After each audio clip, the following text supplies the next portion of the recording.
Business and Financial Raw Talk, a no-holds-barred forum for leaders and innovators with award-winning business strategist and financial analyst LaWanna Bradford with the Bradford Group. With Raw Talk, we are empowering women to rise and succeed in business and finances, and improve the world for the next generation.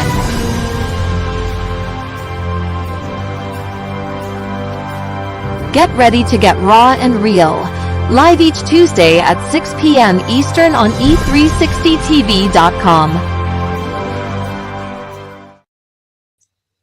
Hello, everyone, and welcome to another edition of Business and Financial Raw Talk. I am LaWanna Bradford. To our E360 TV community, thank you for continuing to watch us every single weekday on Tuesdays at 6 p.m. And to those who are viewing us on LinkedIn and Facebook, welcome. The one thing that I love about Business and Financial Raw Talk, the show is designed not to have just the basic conversations about business, right? We can Google that. But this is really to bring those thought leaders in to kind of challenge some of the norms as it relates to business and finances, and especially how we think about business and finance and how we show up in the world of business and finance. And I'm excited because today I have an amazing individual who classifies herself as a dualpreneur, and we'll get into what that means a little bit later. And that is none other than Dr. Elizabeth A. Carter. Dr. Elizabeth Carter is the CEO of A.A.P.P.E.A.L. It stands for Absolute Passion for Performance, Engagement, Analytics, and Leadership.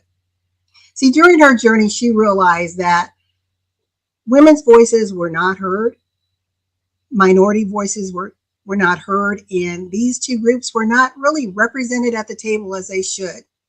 So based upon her background and experience, within the corporate and executive ranks, she founded this company in order to help empower and fuel these two groups in a way so that they can show up, to be seen, to be heard, and to make a difference. She is currently the VP of Clinical Services, Business Operations for a health insurance company, excuse me. She is a speaker, she's a trainer, she's a coach, she's an influencer, and she's a multi-winning best-selling author. So without further ado, welcome, Dr. Elizabeth. Hello, I am so happy to be here to have this conversation. Thank you so much for having me, LaWanna. Thank you for saying yes. I know you are a busy, busy woman. And today, I love this conversation, the 9-to-5 millionaire. And many of us who are entrepreneurs have read the book, The Millionaire Next Door, but this is, you're taking it a little bit on a different lane, and you're challenging us to say, because some people, I'm going to put it out there, think the job, if you're in a job, if you're working for someone, then it kind of has a enslaved mentality, for lack of a better word, that you are allowing someone else to dictate what you do, when you do it, and how much you earn. But you have a different philosophy on how we can leverage that employment in order to build our future and even create generational wealth. So let's talk about this 9-to-5 millionaire principle. Yes. So thank you so much for having me. I am, what you mentioned earlier, a dualpreneur. I still have a full-time, rigorous job in corporate America as a vice president, which is an executive level at my company. And at the same time, my own company, A.A.P.P.E.A.L, where I am looking to empower others with resources to climb the corporate ladder a whole lot faster than I did.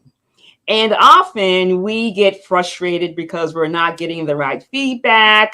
We are doing everything above and beyond expectations and not being recognized. And we're trying to understand what is those couple of minor skills shifts, gap fillers that we need in order to move successfully and at the rate that we expect. And being in corporate America can be very lucrative. Not everyone is built for entrepreneurship. There's a lot of uncertainty, a lot of risk, especially getting started. And often it's our skill sets that we learn in our 9 to 5 jobs that enable us to make that shift into entrepreneurship, where we are a subject matter expert. We have the experience and are able to share what we've learned. And that's who I would want to work with and learn from. Someone who's been there, done that, has the bruises, and able to pour into me what they've done and learned so that I can go ahead and learn and move faster. I love what you said, and you went over a few points, and I want to unpackage those a little bit. And the first thing, you're basically talking about that subject matter expert. So you're gaining the skill sets and the experiences in corporate.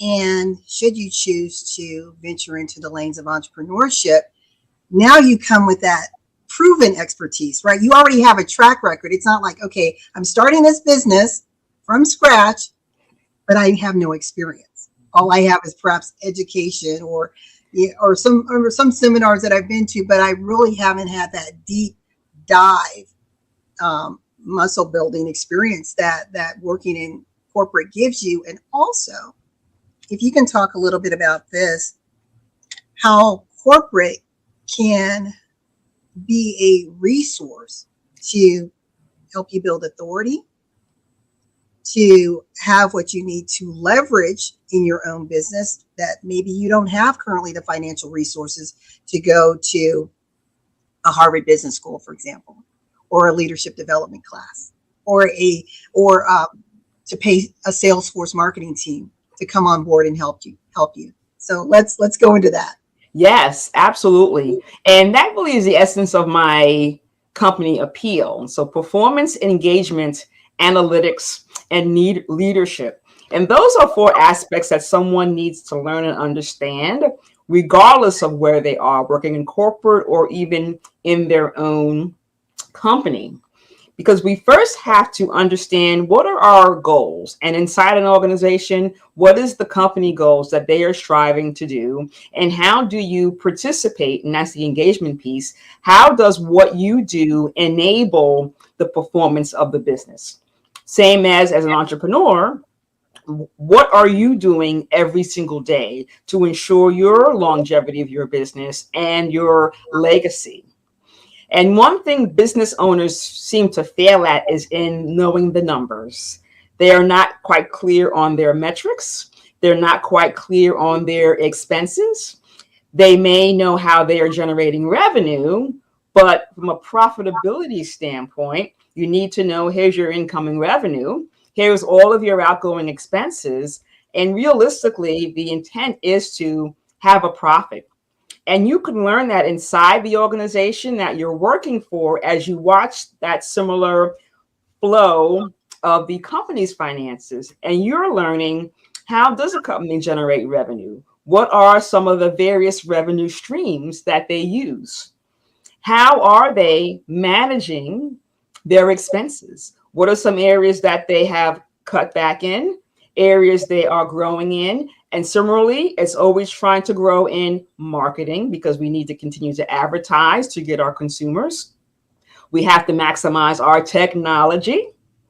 And often we may need to delegate or look at how we handle our workforce. So again, understanding those tools in a corporate environment where there's a little less risk, but a lot of area to learn, is so helpful when you move out into the corporate, into the entrepreneur space. And then, of course, leadership.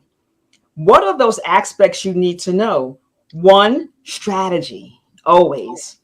Emotional intelligence, time management, collaboration or teamwork, agile, being flexible.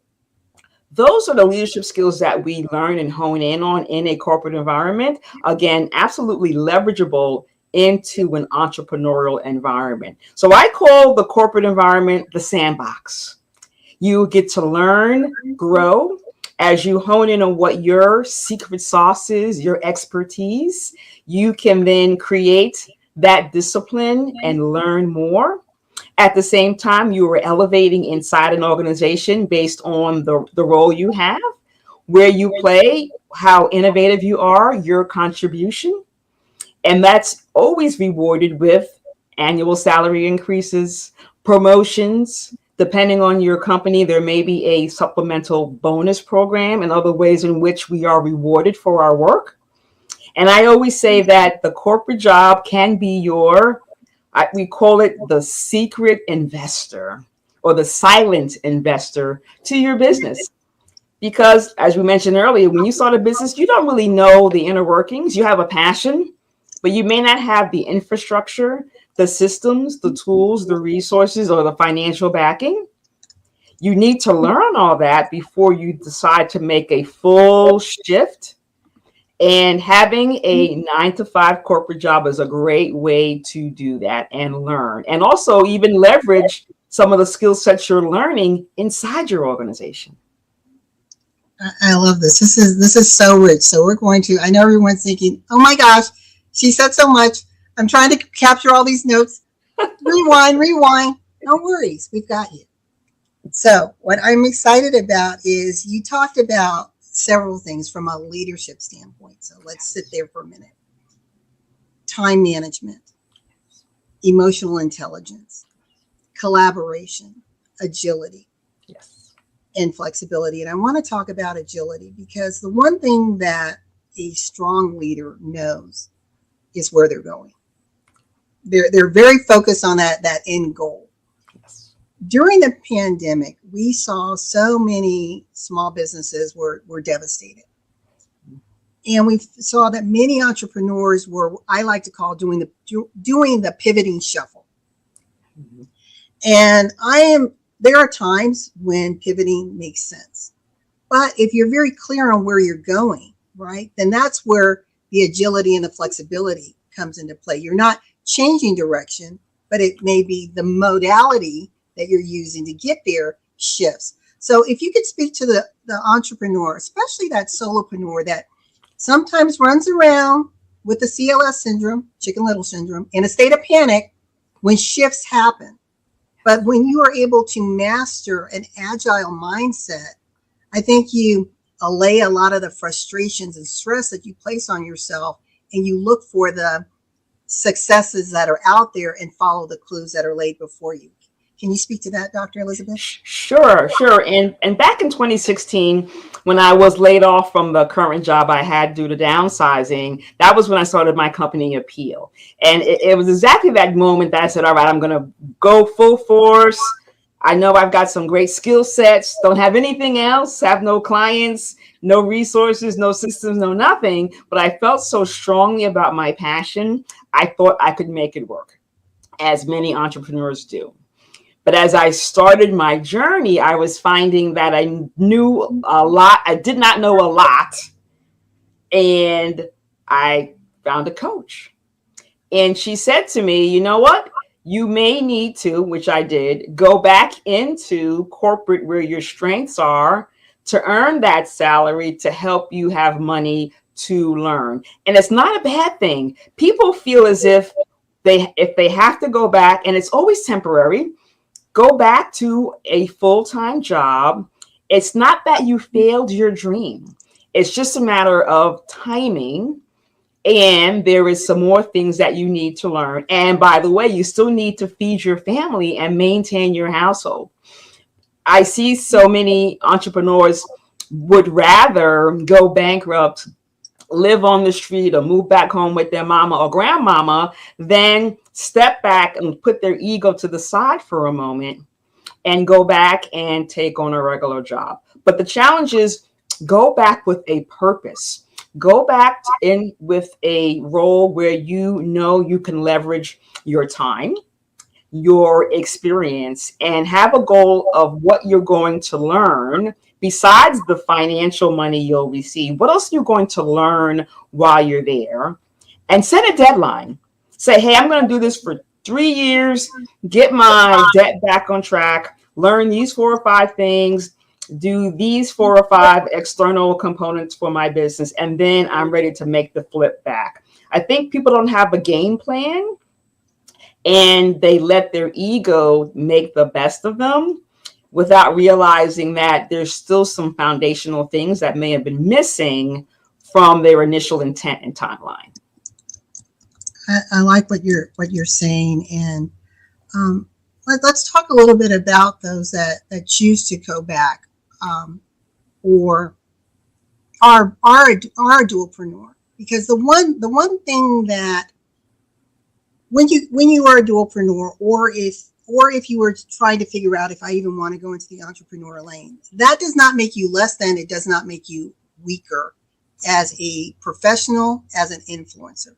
It's a life choice, right? And you have to weigh how risk adverse you may be to certain situations. Life happens.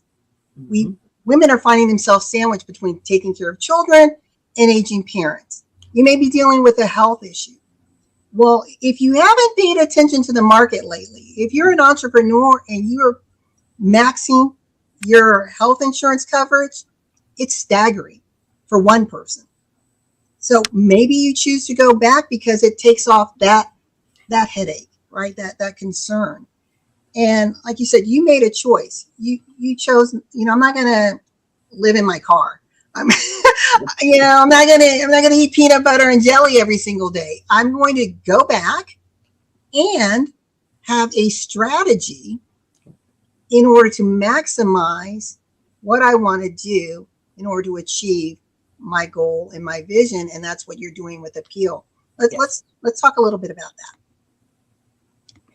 So what I've been doing, and the fact with A.A.P.E.A.L is that because the struggle for women in corporate is still real, there is still a lack of role models, mentors, sponsors in corporate. It is still and is my goal to be that leader, that face, that person that I didn't have when I was coming up in corporate. So that's my goal for coming back and remaining in corporate.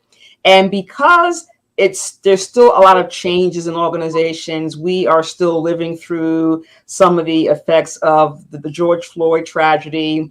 We know that diversity, equity, and inclusion and belonging is a major strategy for many organizations. I love being able to be involved and be a voice to help drive those type of changes. And as I'm embedded in it real time, I can share that with my clients who come through my A.A.P.E.A.L program. It always bothers me when we're learning from someone, no offense to those of you who have left the business years ago, but to learn from someone who's not in the game today. The game 10 years ago, 20 years ago is different. Similar when I was in college, learning from professors who never worked in the industry. How can you teach me about a business? You went from school to school to school to teaching. So I am a person who lives it every single day. I can tell you that yesterday I cried. I can tell you last week someone came to me and wants to work with me. I can share information as I live it and as it changes the dynamic in corporate. So that's what I really am involved in when I've taken this most recent set of jobs I've had since I was laid off. But I am still clear about sharing my message through speaking, through my books, through my program. Hold on right there, because you did a mic drop. In case you all missed it. I mean, when you did it, I was like, whoa. You're right. When you're in certain industries or any industry, and you are staying in tune with what is happening in that industry, then you can show up as that subject matter expert, as that authority, as that influencer, and you can pour into others. And so, ladies and gentlemen, if you're listening and you are looking for a coach or have coaches around you, you might want to do a little deeper vetting and ask, how long have they been out of the game? Or even if they've left the game, are they readers? Are they still networking with leaders in the industry so that what they're translating to you is still relevant today? Because, ladies and gentlemen, and I'm going to toss the ball back to you, Dr. Elizabeth. If you are doing business the way you were doing it at the end of 2019, if your strategy has not changed, if your narrative hasn't changed, as she mentioned, diversity, equity, inclusion, and belonging, if you are not leaning into how clients are looking at business and transacting in a different way, you're already obsolete. Dr. Elizabeth, take it away. Yes. Thank you. That is so true. And again, in thinking about living and what's happening real time, people find that I find it relevant for myself, because as I stay inside and keep trying to challenge the status quo, the adversity, or sometimes even the embracement of that, is so helpful to others. I have many employees who are on my calendar for mentorship, and we just talk about what's happening, the here and the now. And I find that so refreshing that always people want to understand I'm not the only one. This is not only happening to me. This is something that is evident in many places. And how can we help solve it and have tools that will enable us to be able to quickly react to it, or even be proactive to it? And that is one of the key reasons why I really enjoy being in corporate. I know today's struggle will be someone else's lesson tomorrow. So that is what I love being able to do. I love that. We're going to do a quick cutaway, and we'll be right back with the amazing Dr. Elizabeth Carter.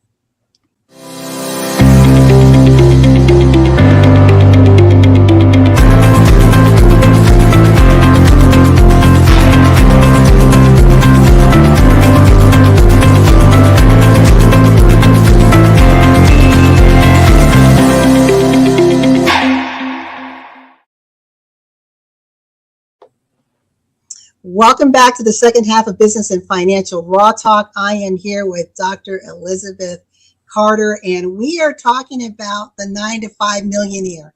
We haven't gotten to that topic yet, but that's what the second half is going to be about. But before we go into that, I've already introduced you to her, but I want you to see her in action. Here we go. Step out into new environments. And I know when people say, yeah, I've tried, it didn't work. Yeah, I saw somebody else do it, it didn't work. You have to be brave. I found that I was sitting in a seat called complacency. Everything felt good, salary felt good, loved my coworkers, but I needed to move beyond that.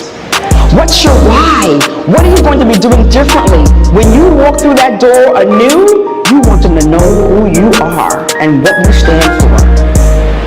I had let imposter syndrome, fear of failure, really kill my uniqueness of who Elizabeth Carter was. I had to reclaim that. Speak up, because we are judged before we open our mouths. So when we do, we want to make it good. I can find the strength to persevere and endure. I can find the strength to persevere and endure. Because I am a superhero. Thank you so much. You are a superhero. That is my time. I am Dr. Elizabeth Carter. Elevation Strategist. Yes,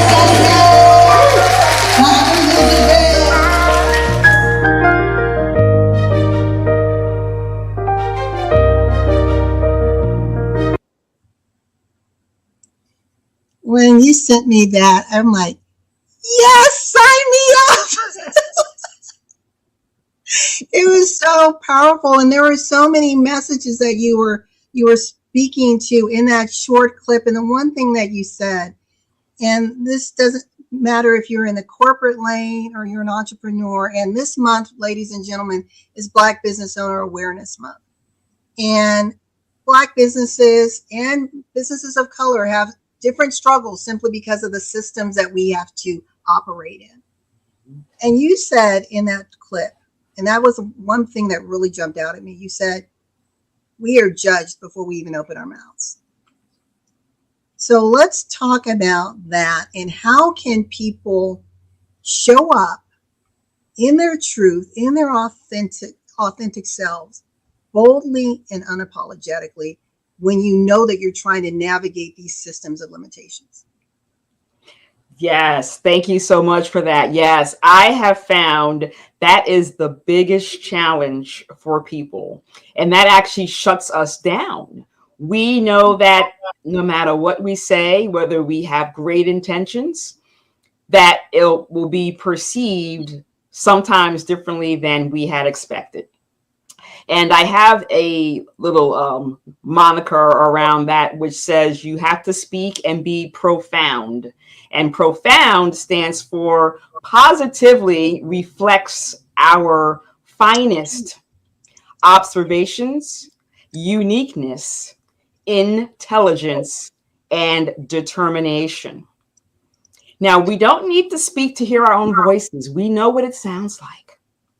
We have to be very deliberate and strategic in what we say and how we say it. We need to be like back in the day, E.F. Hutton. When E.F. Hutton speaks, everybody listens. That is what we have to strive to be. Because we know that sometimes there is already people not wanting to hear what we have to say, not understanding the value that we bring, not understanding why we're even at the table or in the room or in the meeting. That is why we have to really think about, and first of all, recognize we do belong. That's the first part. We do belong, and be confident about it. I was just reading an article today about how do you handle being the only, and that could be the only of anything. We have to make sure and know in our hearts of hearts, and it's a mindset to start. And that's part of my framework. First piece is understanding the setup or your mindset. Because if you feel defeated, unworthy, uncertain, it shows in your body language, in your mannerism, and people will feed off of that in the wrong way. So when we come in, verbally, vocally, on a Zoom, in person, we need to have confidence. We might be scared on the inside, but when we talk with confidence, with passion, in our lane of brilliance, that is where we shine. Now, the other piece of that is always about tone. People have a thing about voice and tone and texture. We also have this notion of sounding either too aggressive or too nice. That also comes through in how we talk. We also have to think about talking in a way that is not combative, but to learn and understand. That's also a dynamic because we always want to have our voices heard to show our brilliance, but never to undermine the others in the room who are similarly brilliant in their own way. I want to ask you, yes, I'd like to, ask you one question about what you just said as far as being cognizant, of tone. And one of the things that many people in communities of color are accused of is you're aggressive, right? And it's like there's a difference between aggressive and passion. You mentioned the George Floyd incident. And the one thing that I am trying to create conversations around diverse communities of different complexions is to let people understand that as we journey through life, there are generational pains that are carried through that we cannot dismiss. It is not that we're saying we are blaming certain people today for what was built 200, 304 years or 400 years ago. However, just as certain groups have been the benefactors of the system, others of us have been crippled and held back. And I believe, this is just LaWanna's view of the world, when we are in positions where we can influence, where we can inform and educate and create advocates and allies, it's our responsibility to do so. And I'm just curious, since we are in Black Business Owner Awareness Month, what do you have to say about that particular topic around diversity and equity and inclusion and belonging? Yes, I think that there's still a lot more that needs to be done. And I feel as if we're backsliding a bit. I think that generationally, I am finding that our up and coming generations are a lot more vocal about what they want, what they deserve. And I I applaud them. The challenge is that those who are still in leadership are those other generations that are still carrying all that hurt and thinking that there is entitlement or lack thereof. So it's really going to be a matter of time. And that's why folks like me who were trying to create a legacy of change, we won't see vast improvements until I am well gone. But I am making sure I'm planting the seeds and embedding these other generations of leaders, especially, to continue to push the button, speak up. One story I love to tell is that back in the day when I was in corporate, all of the major programming and all the major contracts happened on the golf course. I didn't play golf. And said to my leader, hey, I'm missing out on a bunch of great contracts. I was in sales at the time. He told me, go learn golf. Now, today, that would not be the response. And I am applauding those who now challenge that to say, I'm going to play golf because I want to learn golf, not because my career is dependent on it. And let's have meetings in spaces where we all feel comfortable, such as a restaurant or a boardroom or wherever else in the office. So I love that we'll challenge the status quo. We will say what happened back in the day, we will not have happen again. And let's create new norms. So I'm excited about where we're going. I feel as if some ways we've had to backtrack, but we've got enough strength and power in our other generations to really carry it further and faster than we will be able to. Yeah, I love the golf example. My dad was an avid golfer, and my brother and I also played, but we were told you will play, you will learn the game for the very reason you said. The very reason you said. And I'm horrible at it. Me too. I still get out there. Right. It's not really what I want to do, but I'm like, okay, Dad said. And I do like that. It's now the younger generation, they are being vocal, and I think they are more aware, self-aware than we were. Yes. And they are less tolerant. Yes. Right. And I think that is so great that no matter what the complexion, they are very vocal, and we don't want to strip them of their voice. But there can be a strong partnership between the old guard, right, and the new, as we're passing that baton, because we have experiences, learned experiences that can help them, as you mentioned, go farther, faster. Yes. We can help them to navigate those minefields. Yes. Now, Yes. I want to talk about, because you and I spoke in length about this very topic, about the 9-to-5 millionaire. And many people believe that if you are not at the upper echelons in corporate, to reach millionaire status is really impossible. The only way to do it is to develop these multiple streams outside of corporate. And you're here to say, well, yeah, you can go that way, but I'm an example that you can be a 9-to-5 millionaire. So if you could give our listening audience some tips on what they can do, no matter where they may stand in their professional career, in order to secure their financial future.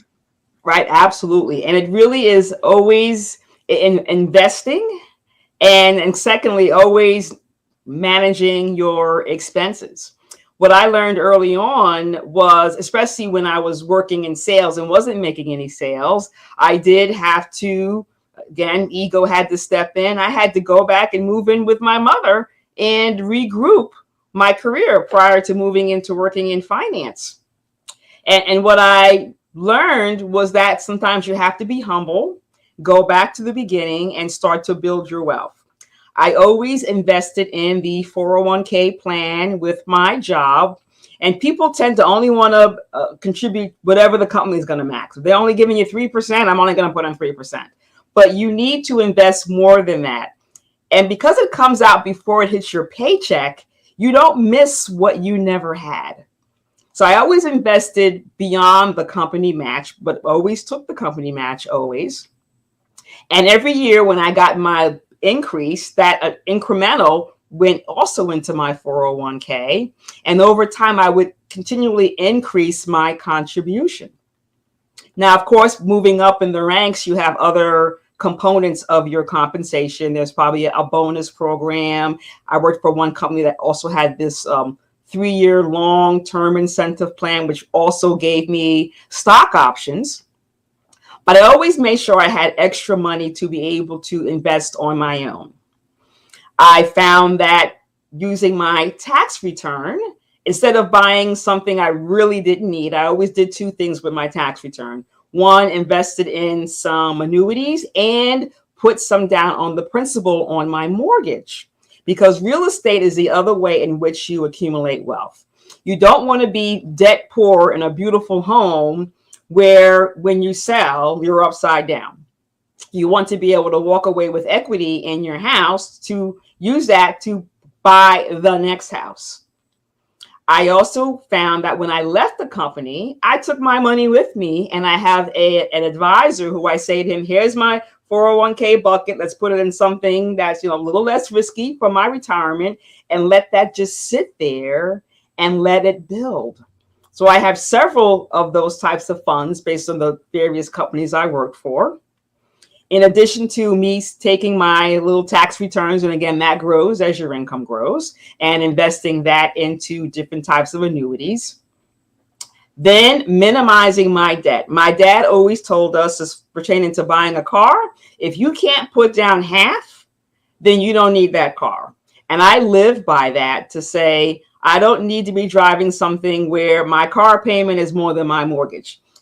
No way. And I always make sure I have enough to pay it off early, so that I'm not carrying this car note forever. That, and being in the working environment for almost 30 years, I have been able to accumulate wealth. And the only debt I really have is my home and credit cards. I pay off everything every single month. Another thing, because you're saving on the interest rates. So again, watching what you spend on your credit cards.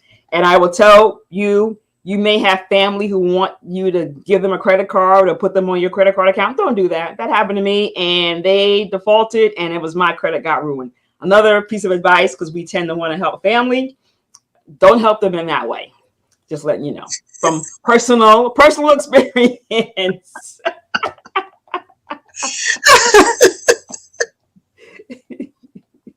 Yeah, I think many of us have been there. We want to help, right? But there are other ways to do so, and that comes from just these amazing tips you just gave. Giving education, showing them how can you prepare yourself so that you can apply and get your own credit card. But then once you get it, how do you best manage it? Mm-hmm. Right? Yes. And I love what you said about building equity in your home and in your real estate, and being in the mortgage industry. I'm surprised to find how many individuals who are senior, right, who have already retired, and they still have a huge mortgage debt. And you wonder, okay, you've been in this home for 40 plus years. How do you still have a mortgage? Because they were just refinancing. And then when they pass away, they don't have anything to leave behind because they're in debt. That's right. Yep. Mm-hmm. Yes. Yeah. I love these. I love these tips. I just want to put them up again in case anyone missed them. So Dr. Elizabeth is saying, if you're incorporated, invest in your corporate company's plan, maximize beyond the company's match, invest a percentage of your annual increase over time, increase those contributions, building equity, it should be equity in other funds, investing your tax returns, minimizing your debt, and building equity in real estate. And I'd like you to talk a little bit to the entrepreneur, because it does take money in business, and sometimes you are getting a business loan. Mm-hmm. You may have been able to do a crowdfunding or bootstrapping. You may have even harvested equity out of your home in order to build business. Mm-hmm. But because of what you know about finances, what do you want to say to that person who may have done just that? pulled out of their home to build their You business. definitely, yeah, you definitely want a strategy to know how you were going to pay it back. And I think people underestimate the payback piece. And that we think that going into entrepreneurship is going to be, I'm going to be on the beach every day, taking it easy, but it's a lot of work. And again, that's why some people are not built for it. I find that being an entrepreneur is somewhat of a 24/7 role for several years in the beginning, because you can't afford to pay staff. You are slowly but surely building up your client base. You're learning about the industry. You're going to events and conferences and outside, handing out flyers or whatever it is may be. There's a lot of work in the beginning, but you really have to make sure that you have a plan to grow your revenue, and at the same time minimizing your expenses so that you have money to chip away at that loan or whatever it is you did to finance it. Because, God forbid that your company doesn't do well and you have this debt hanging over your head, where now you may need to go to some other type of funding to pay off that funding. So again, you may have taken a mortgage on your house. Now you may need to go to your 401k or to maybe your life insurance if you had a whole life policy with cash benefits. So it always is, you don't want to borrow from Peter to pay Paul. You want to plan to pay Peter, and it may require you going above and beyond what you thought you needed to do. But once you get that paid off, and now you're seeing the fruits of your efforts, that is when it's golden. And then you can go ahead and take vacations on the beach and go to these elaborate places while your company runs all by itself for you. I love that. The one thing before we close I'd like you to talk about is, on the corporate side, we have the opportunity for the company to pay for training and other growth opportunities. When we're on the entrepreneur side, it's up to us to do so. The one thing that you said was very important: when you're in corporate, lean into how budgets are done, right? How are they managing the budgets? Where are they cutting back? What are actually the expenses? And on the entrepreneur side, and I'm certain you've seen this, everybody's signing up for all these trainings, right? I mean, you feel good because you're busy. It feels good. I'm learning. I'm growing. You're not applying anything because you're training too much. But at the end of the day, if you actually did the math and see how much you've outlaid on training that may have been beneficial, may not, when are you factoring in the ROI? Because it's time and money investment. Dr. Elizabeth, what do you have to say to that? Yes. So definitely. So first, around the training, people think that training is belongs to the company. Training belongs to you. I tell people the company will only invest a certain amount of money in you. And realistically, you need to also be investing your own money in yourself for programs that they may not feel are beneficial to them, but maybe beneficial to you personally. So I always say, don't rely on the company exclusively to train you. Take advantage. Use your own money. And they say about 20% of your salary should be for personal development. That could vary based on where you are in your journey of your career. But I always invest. I let the company invest in me where they feel appropriate, but then I also invest in myself. Now, from an entrepreneurial standpoint, yes, we sign up for everything. And I still do because I can. But what I say to people when we sign up for things is 3 things we're looking for, because the ROI may not be immediate. It's really about information and access. A lot of times the access is where the ROI comes in, because it's who's in the room with you. Who are you now networking with? Who do you now have access to, and who do they know? So for me, when I'm investing, I'm looking at, I'm probably not going to get $1 million based on what they taught me today. Over time, I will learn what they've taught and embed it into what I do. But I stay attached to them because now they may be involved in a project with someone else that I need to know. So case in point, I've been working with Dr. Cheryl Wood, international speaker. She was attached to Les Brown.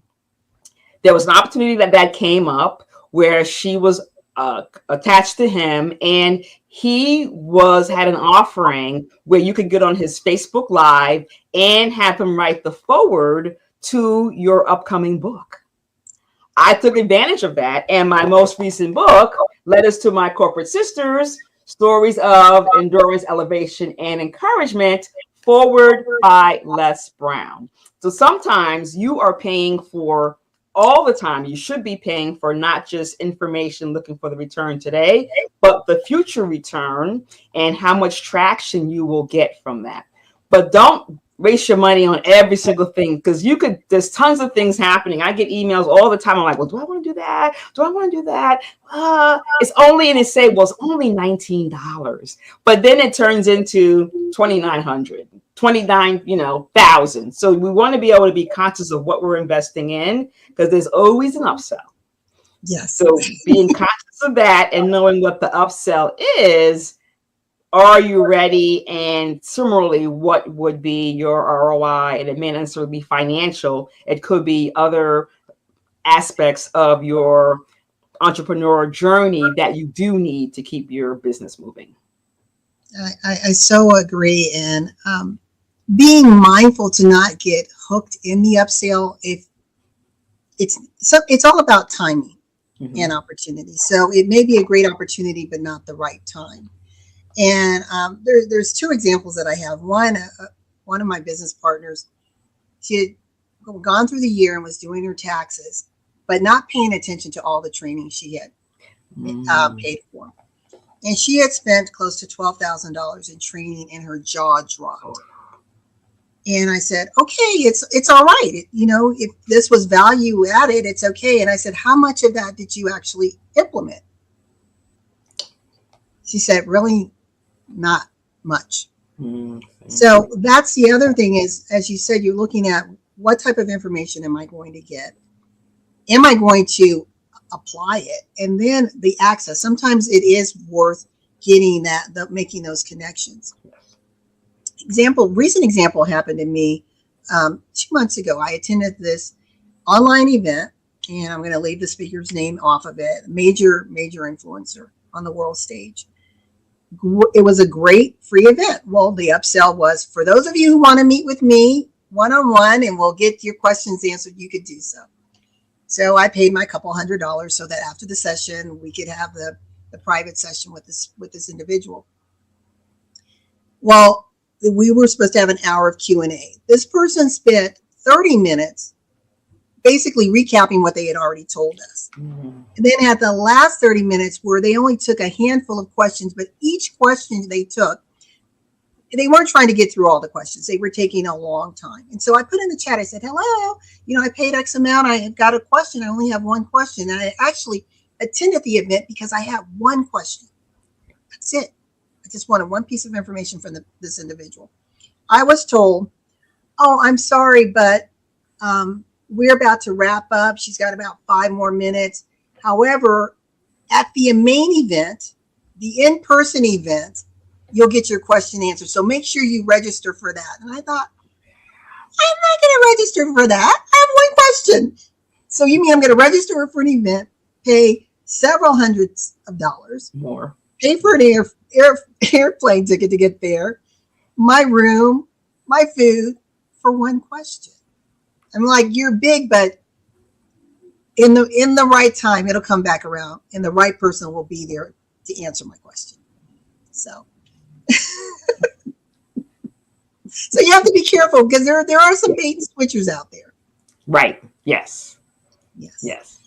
And Well, I find that the longer I'm in learning, the more I said, oh, but that helps me think about when I deliver certain programs and things, like, that's not what I want to be. So the great thing about being an entrepreneur is that everything you see, you can now make it your own. Where there may have been a program you were in, you're like, I would do that a little bit differently. Now you can, because you make it your own. And similarly, someone else's event would be like, I want to answer all the questions. I want to give you more. I want to deliver more to you.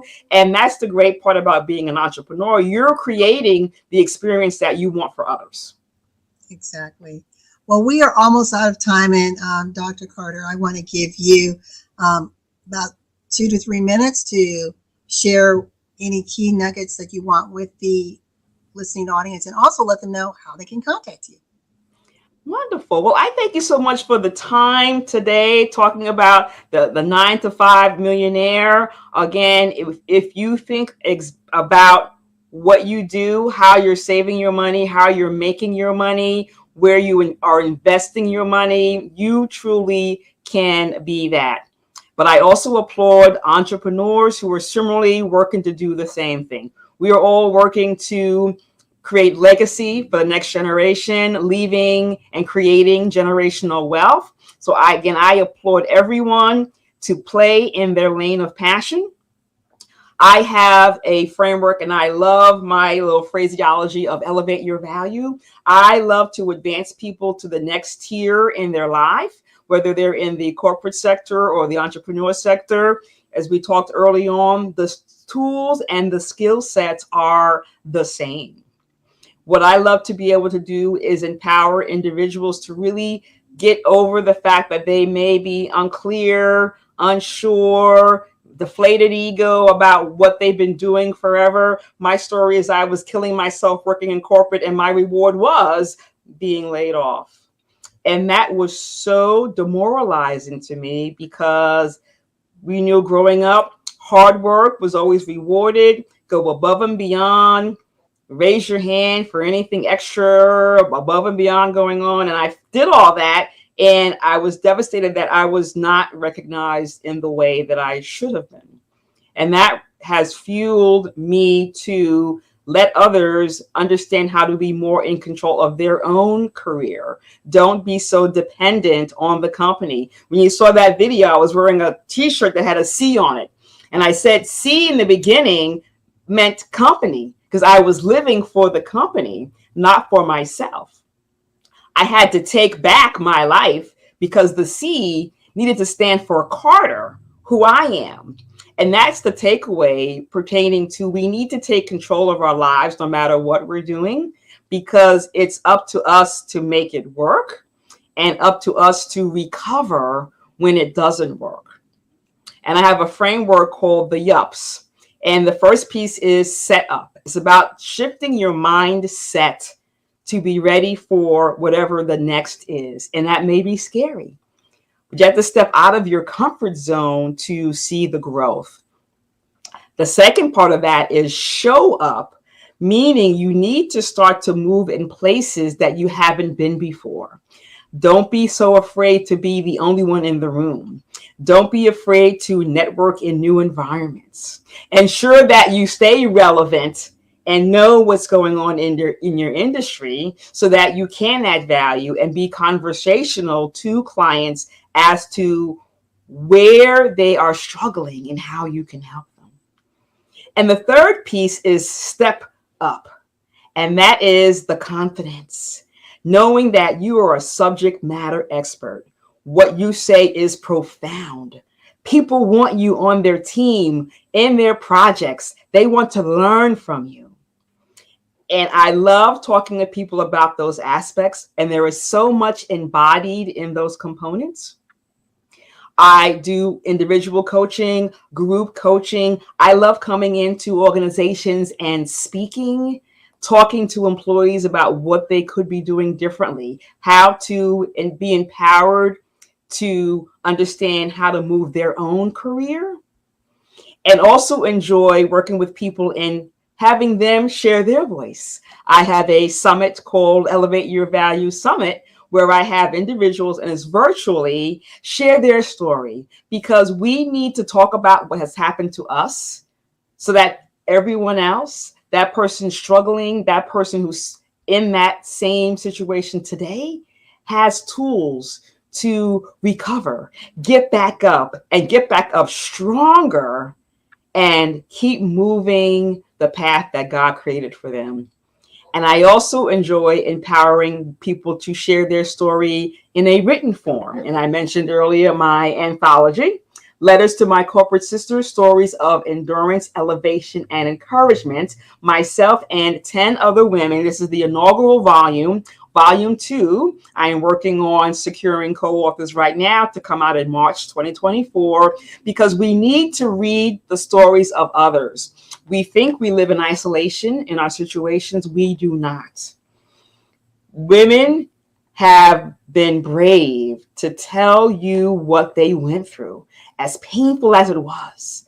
But of course, on the other side, we can reflect and share our lessons learned, what to do or not do, what to notice, and speak up about the next time. So I love to be able to empower people in many ways, sharing their stories, working on the communication, helping them elevate their career. I call myself the career elevation strategist or the corporate elevation strategist, because I know if I had me as a sponsor, mentor, coach coming up, I know I'd be a lot further along than where I am, but I am blessed to be where I am today and able to share what I know with others so that they can fulfill their lives and be successful in whatever way they think that is to them. So I thank you, LaWanna, for that time to be able to have a great conversation and talk with your audience. Thank you so much, Dr. Elizabeth. This has been amazing.